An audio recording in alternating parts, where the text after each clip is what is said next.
வங்கதேச முன்னாள் பிரதமர் ஷேக் ஹசீனாவுக்கு மரண தண்டனை.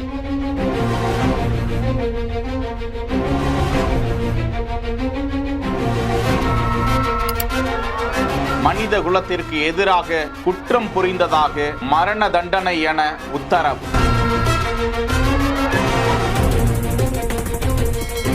வங்கதேசத்தில் கடந்த ஆண்டு ஜூலை ஆகஸ்ட் மாதங்களில் மாணவர்கள் போராட்டம் நடத்திய போது ஷேக் ஹசீனா போராட்டத்தை தூண்டியவர்கள் மீது துப்பாக்கிச் சூடு நடத்த உத்தரவிட்டது குறித்த ஆடியோவும் வெளியாகி இருக்கிறது. இதனை அந்த நாட்டு சர்வதேச நீதிமன்றம் உறுதிப்படுத்தி தீர்ப்பும் அளித்திருக்கிறது. அந்த போராட்டத்தின் போது 1400 பேர் மாண்டு போகினர். சுமார் 24,000 பேர் படுகாயமடைந்ததாக நீதிமன்றம் பதிவு செய்திருக்கிறது.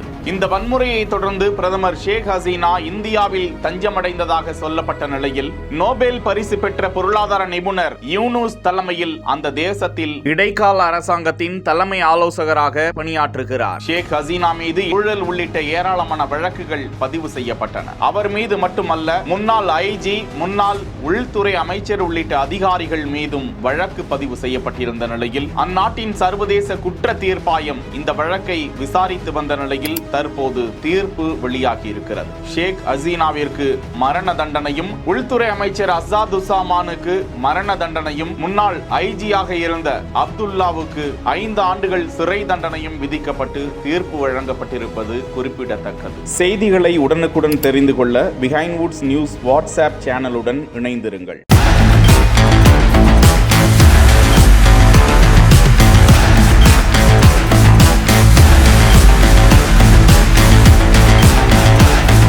செய்திகளை வழங்கியோர் Manju group, Sims pharmacy and clinics, grand royal tours.